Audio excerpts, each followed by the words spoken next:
You're listening to GotTechED, the podcast with your hosts, Eric Geis and Nick Johnson.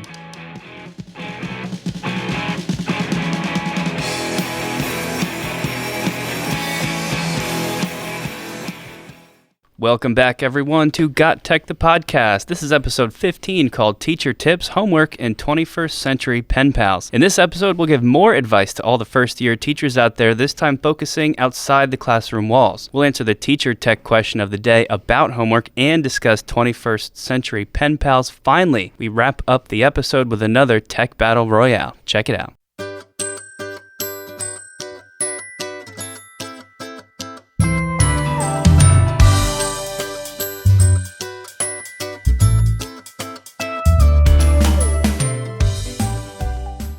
So Geis and I are sitting here on our first official day back in the school walls. I know we've been in over the summer recording the podcast, working on PD, doing all kinds of stuff, but this is our first real day where that alarm clock goes off at 5:30. It's painful, but it's exciting. I know we're both looking forward to being back, and it kind of always gets us, it's a reflective time, right? Because everybody's super stressed and you're thinking about what you did last year and the year before that, and it just sort of makes you, like I said, reflect on some things. So with that in mind, I thought we would offer up some tips to specifically first-year teachers, but this really could apply to anybody. Just some stuff that we wish we were told our first year teaching, but specifically this time, because I think we've done this before, specifically not related to anything at all within the classroom. We don't want to talk lesson development. We don't want to talk actual teaching or interacting with kids. We're going outside those classroom walls. So what do you think about this, guys? Develop relationships. It's probably the most important thing in my mind. And there are two groups that stick out to me. And the first one is secretaries, the second one custodians. I think they are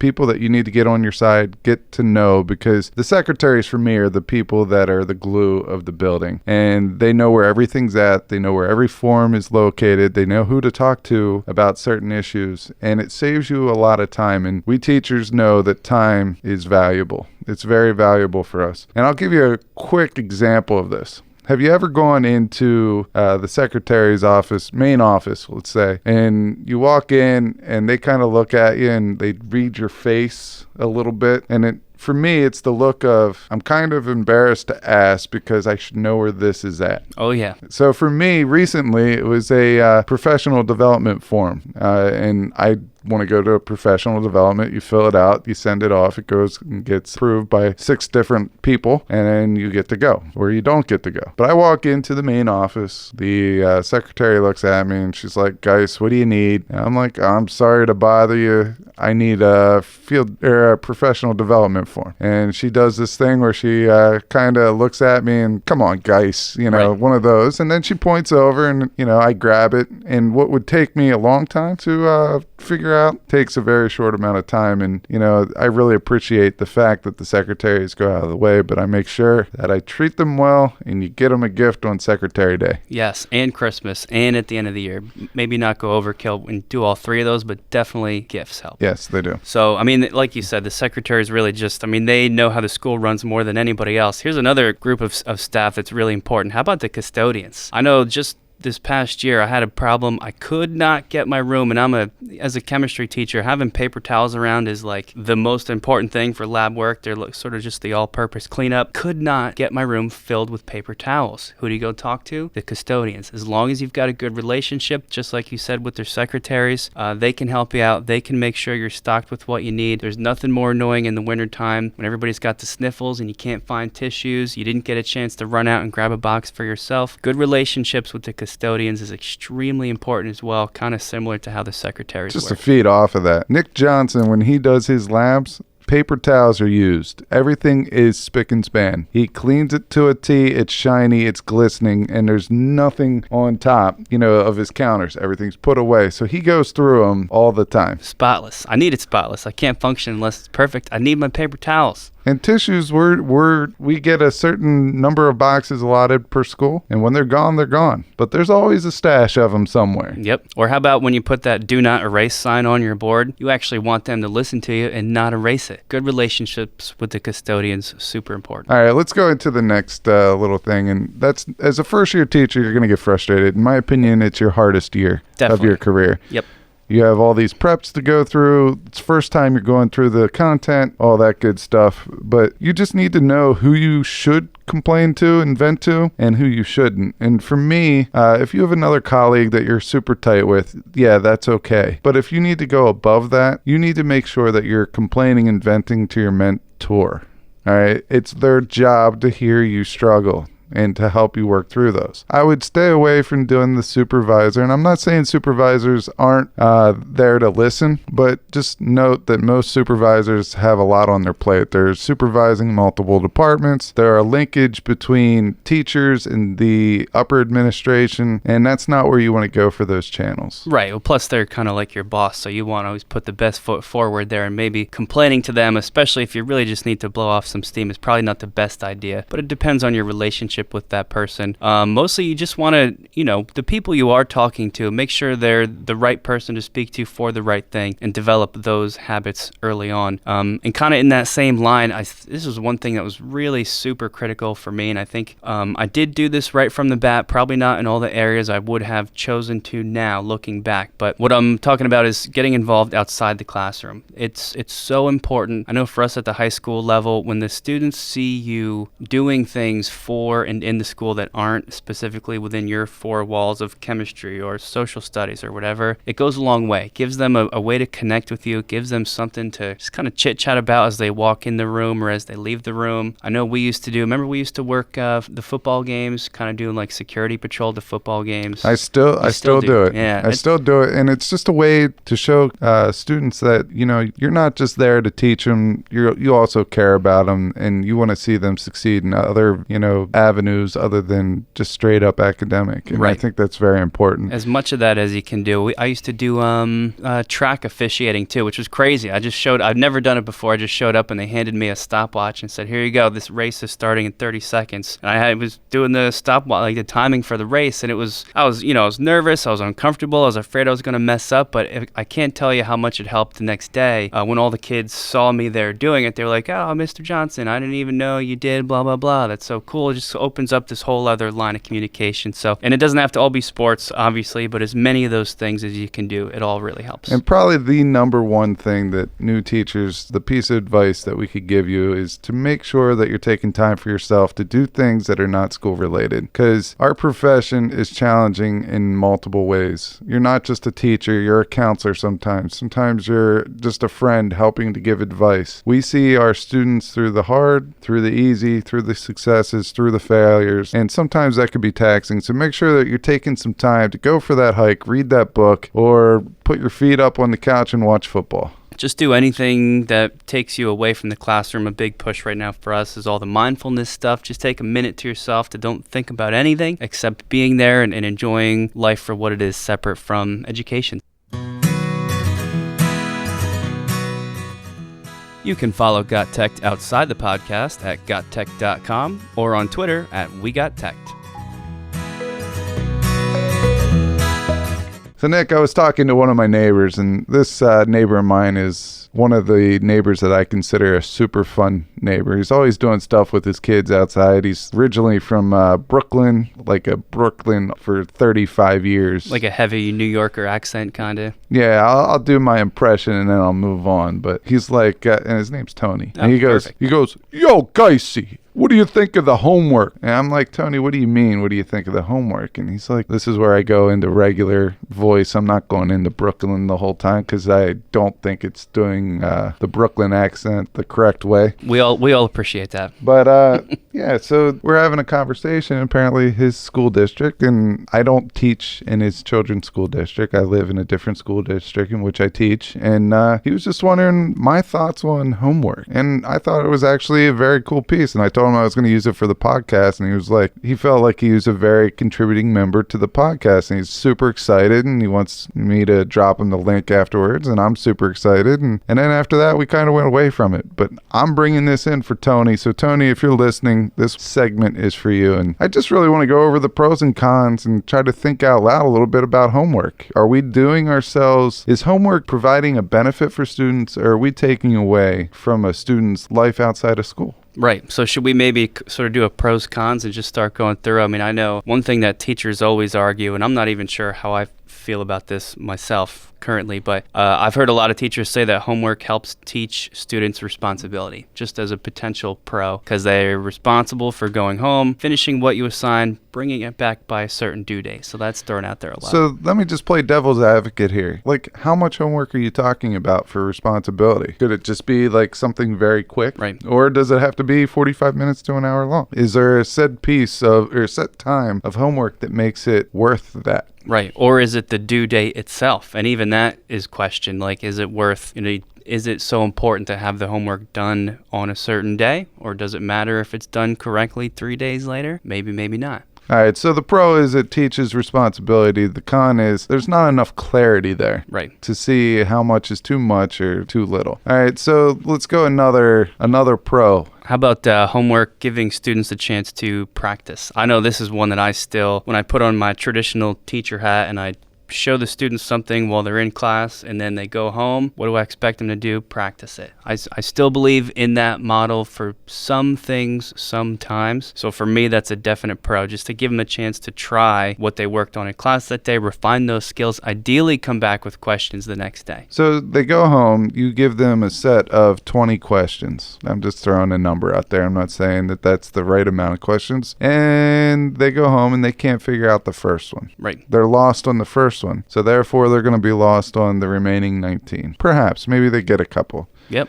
All right. So Sally goes home. She's lost on the first one. She has all these questions. Are you going to, like, what is the proper etiquette here? I mean, maybe her parents are very knowledgeable in a subject and can teach her, and she gets through the 20 questions. But then on the other side, you have a set of parents that maybe hasn't taken chemistry since the 10th grade. Oh, for sure. So are we is the playing field not equal for all students then? Is that causing, an imbalance between students? Is it fair? It's definitely worth considering. I mean, like you said, if the student is home and doing the homework at home to practice or refine those skills, especially at the high school level, even a lot of times these days, I know math is taught very differently than it was 20, 30, even 10, 15, 20 years ago. Parents can't always help with what their kids are doing. So if they take that worksheet home and they can't do number one, then, the next 19 problems, not super helpful. So there is a place there for homework really not achieving that. So definitely a potential pro, but there's a con side to that one as well. And a lot of people throw the counter argument that, there's YouTube out there that will teach you how to do it and everything. But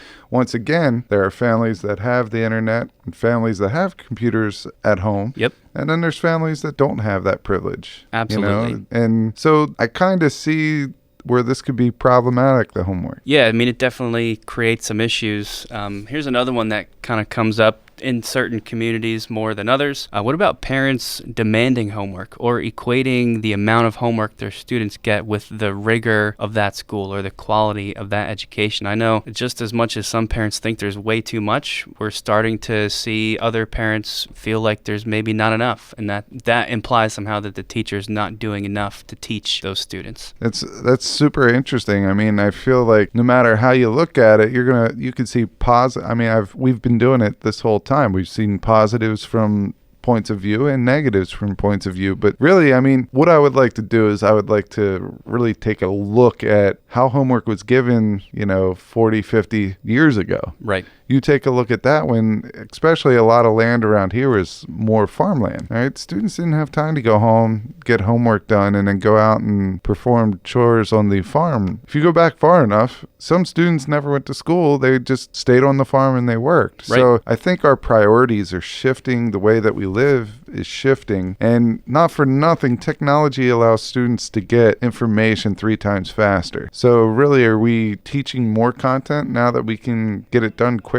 with technology? I'm going to throw this out at you. Just as you were talking, it kind of made me think of something. Is it possible to go zero homework? Get rid of all the homework. They learn when they're in school. Students go home and they're free to go to practice, go to art class, do whatever kind of music lessons they have to, and enjoy themselves. Play outside, mess around on the computer, play a little controlled video game time. Zero school homework. Is it possible? For me, I would say that you could do it. You could give less homework than what you used to give. Right. But what I would try to do is try to get students to have outside of school experiences that they could use in the classroom. So it's not quantified by what you know. It's kind of quantified and valuable through your experiences. For example, as a science teacher, you have a lesson coming up on plants. Just have them go out and go for a walk and, pick the leaves of 3 different trees out there, 3 different ones, and bring them in. For the most part, everyone has access to trees. Sure. Or some type of vegetation, some type of plant. So I feel like that's something that they could do. It will get them outside. It will have them doing something. It's not super stressful, but it's something valuable to the classroom. Right. And that's a very, simplified example. Well, I think probably, at least for me, what I would advocate for, if we're really getting into it and talking about pros and cons and do we need homework at all, I think we do, but sort of like you said, I think sort of just maybe change it, modify it so it's not 40 math problems in a row, super repetitive, doing the same thing over and over again, where if they are confused on one, they can't do any of the others, and then all the stress and anxiety that comes with that, shorten it, make it valuable. Maybe, and we've talked about the flipped classroom. That's exactly what I was going to say. The flipped classroom allows you to give them content just to be exposed to it. You'll probably go over and highlight some key points, but if you just give them the content to be exposed to it and not make it due overnight, make it due like 3 days later, like assign it 3 days before you're going to do it. That way students have time to go and watch videos or get these resources at a public library if they don't have the internet or computer at home. Or they could do it during their free time, maybe a study hall or as they're waiting for the bus, something like that, to get these kids on an equal playing field. Right. So what was your neighbor's name? Tony? Tony. Tony. I think what we're saying here, at least at GotTechED, is to all the teachers out there also, maybe just rethink what your homework is and ask yourself, is it valuable and does it have to be done at home? And is there maybe a way to flip that around and change it so that the student isn't super stressed or is gaining new experiences outside of school that they can then bring to the classroom? Yeah, and I think equality and fairness is also something that we need to throw in there. If your homework is unevening the playing field, you might want to rethink if that's what we really want. Because if some students are getting it very easy and other students are struggling, and because Johnny says that his parents helped him, Kathy's parents couldn't provide that help, that could be demotivating in the whole grand scheme of learning. So it's just a topic to kind of weigh the pros and cons, and it's a discussion that you might want to have with some of your colleagues.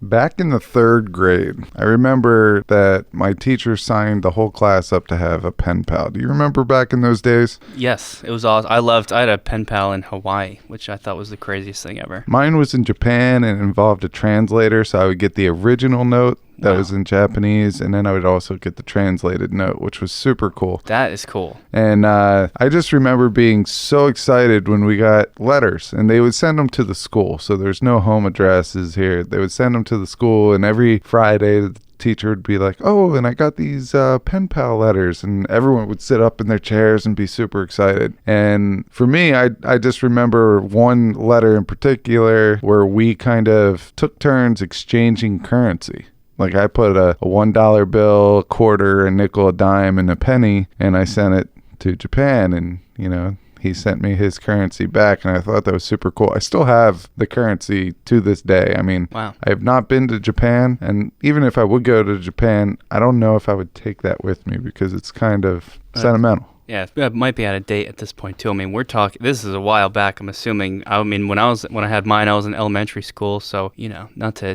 date us, but we're going back 25, maybe almost 30 years here. This is pre-internet days. At least for me, our classrooms didn't have computers till I was in about 5th or 6th grade. We had the Apple computers that were shaped like an apple. Yeah, but that was later, right? We might have had some with of those. DOS, I think, programming on it. MS-DOS. MS-DOS. But to get that letter from so far away, I mean, obviously you could call on the phone, but that's a little more of a high stress scenario, and you're little kids, what are you going to say? But it was the coolest thing ever. And now, obviously, with our, all the, increased communication online and texting, you can do this type of thing in a much easier and potentially much more valuable and elaborate way. The possibilities are endless. So we thought we'd talk a little bit about what we are calling 21st century pen pals. That's Geis's official term, which I thought was a real term for a real thing, but I guess we just made it up here on the spot, which is surprisingly fitting. And maybe just discuss some ways that a teacher could arrange a 21st century pen pal for their classes. Well, there are several different ways, and we could talk about Skype and just having a phone call back and forth, but I was thinking more or less you send a video, it's not a live interaction. And one of the ways I thought about integrating it was maybe with Flipgrid. So maybe you have it set up through Flipgrid where the students record a message for their student, and then it is a part of a shared classroom grid, and the teachers can release it to their students. Yeah, the video aspect is really cool. It's sort of like getting that letter, but instead of just reading what that person wrote to you, a week later after it's gone through the mail, with Flipgrid, then you can actually look at, the video of them talking, and there's no pressure or stress to respond right away in a certain way because, it's not a real-time conversation. Although you could do that. You mentioned Skype, where you could actually set up like a Skype meeting and actually have the direct interaction, but that would have to be a little more controlled. And I guess if it's little kids, you might want to give them some things to talk about, I would imagine. Some prompts, how old you are, what's your favorite color, that type of thing. And as you get older, maybe it can turn more into a, conversational piece where you're debating something with another class. It doesn't need to be a super long distance away either. You could take a neighboring school district, maybe one of your friends teach there, link up with them and, just have it between two classrooms. You can make it a one-on-one thing. You could do a whole class, like kind of a bigger group connection. Yeah, I know in a lot of schools, I think our school has one. They call them sister schools, which really just means, I guess, a school somewhere super far away that you have a connection to, and you help each other out when one of the schools might be in need, or just communicate back and forth, collaborate. So if you have something like that, you could very easily set up some sort of it'd be really great if it was part of a class project. Maybe 2 math classes talk to each other to work, and the student groups are comprised, a couple students from this school, a couple students from the sister school, and they have to talk to each other about something to solve a problem. It would have to be a larger project too, where they communicate maybe through a video or something like that, and then they collaborate through G Suite, docs, slides, whatever, and they have to set up a bigger project. I think it would be kind of neat to try. I mean, it would be difficult with the whole grading aspect of it and who's accountable for what, but I think that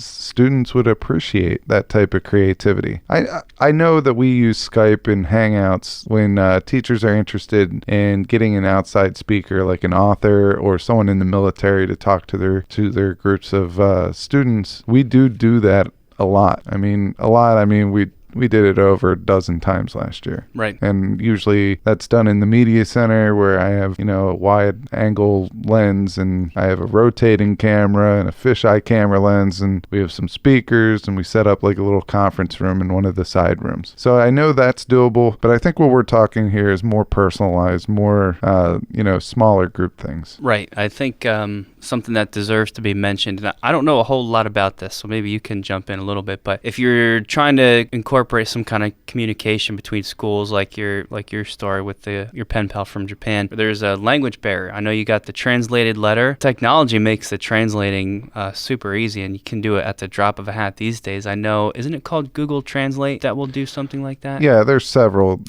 translation extensions and add-ons and things that you can add to on the Google platform at least. Yeah, it just makes, so you don't even have to necessarily speak the same language because the computer kind of supports you. You also mentioned interacting with a professional. I know we were listening to somebody recently talk about how they were Skype chatting or doing a Google Hangout with an astronaut up in the International Space Station. And as a classroom, you might actually be able to arrange where, on a spin of the pen pal is talking to that person. Maybe the students could suggest experiments for the astronaut to do in the zero gravity environment, see what happens. I mean, within reason, of course, but that's another another way that maybe you could arrange a cool 21st century. I definitely think that this is something that's going to be in the near future. And if there's a program developer out there to make this an easier platform to bring it, and I'm not saying that Skype Hangouts and Flipgrid and really just recording a video on your phone can do the trick. I'm not saying that's not the way to go. I'm just saying that this could be done more easily if there's a program out there where someone sets up a meeting, you toss a link there, and there's like teacher tools next to it. I think we just made something. It could be out there, and you know what? If you guys know of something similar to this that makes it more educational than a regular Skype conference or just a hangout, I'd love to hear about it. I'd love to experiment with it. Yeah, share the idea. That'd be pretty cool.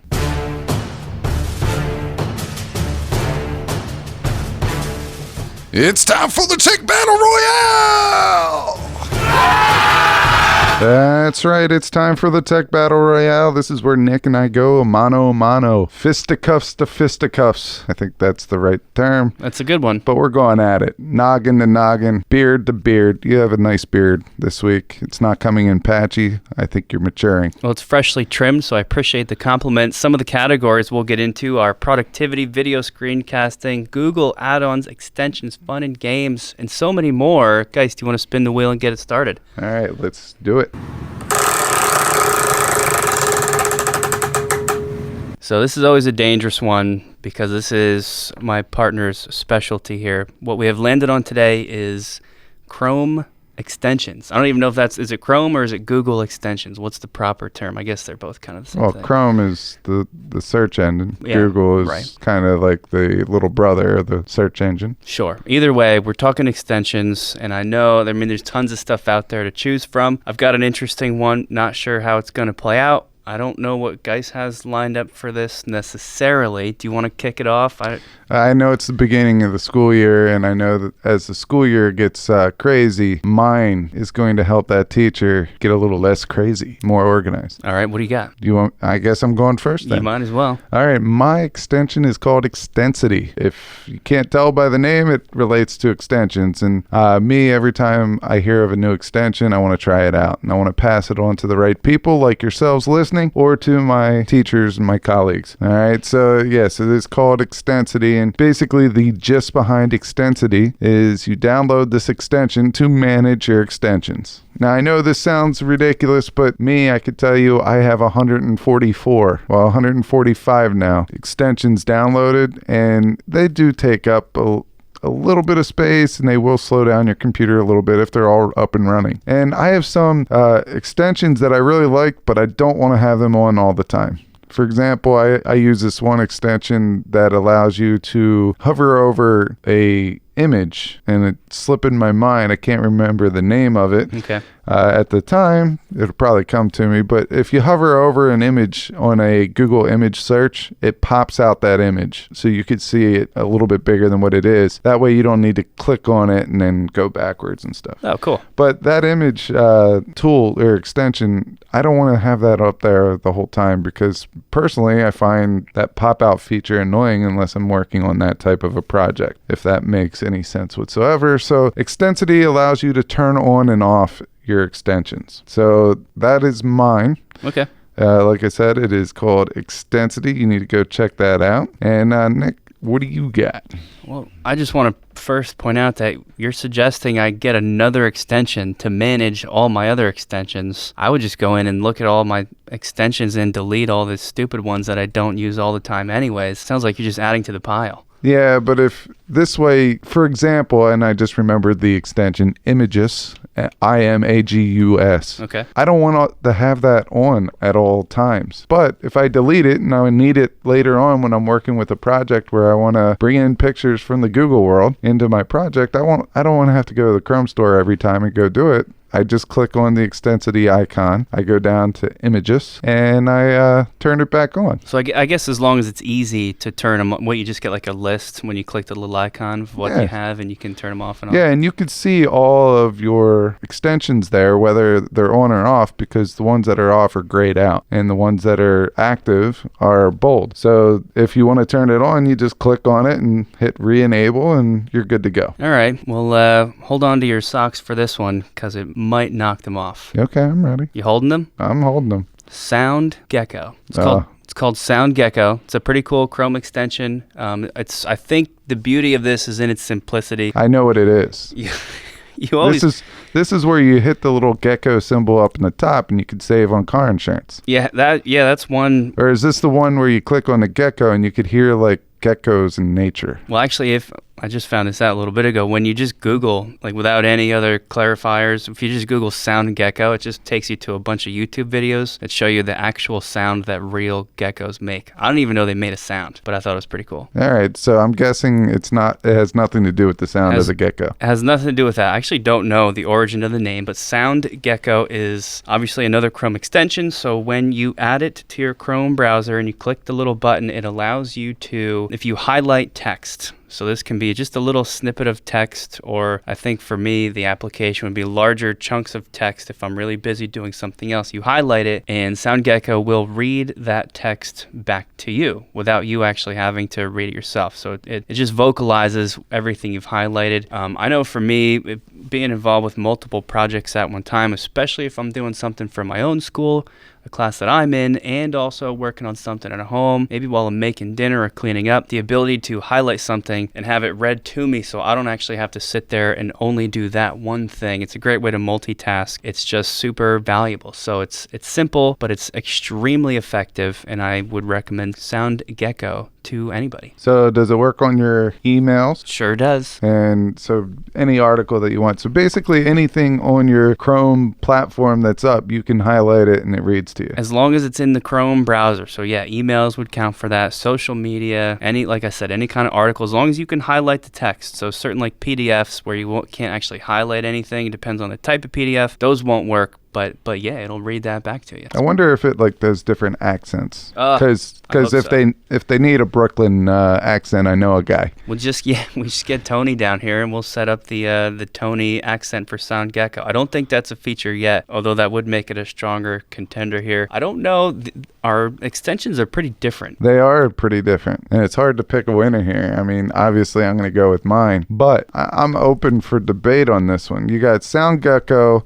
Awesome tool. This would be great for kids with IEPs for reading comprehension. Maybe this would help them out. Yeah, I mean, there's lots of ways you could use it, not only for yourself, but in your class. I'm going to, again, argue this simplicity angle. I like when something only does one thing, one simple thing, but it does it really good. And I think I just made your case again by saying it's also beneficial for students. I guess I can make an argument that students could use Extensity as well, but I think that whole, IEP for that type of student, maybe in special ed, that might give you the advantage, and I dislike myself for this, but I'm going to declare another loss. I can't believe you're saying it, but I really think, like I said, the simplicity of Sound Gecko does it. Although I'll say, if you're interested in productivity and kind of, if you're a person, and I'm not, which is why I wouldn't have chosen what you chose, but if you are a person who has a ton of extensions, I guess you might want a new one. Yeah, I think I just used this one for the wrong category. I should have waited for teacher productivity, and I think I would have had the upper hand. But Nick, we'll let you go with the victory speech for the week. Go out, check out Sound Gecko and Extensity, and make sure you stay organized for the new school year. And here comes my victory speech.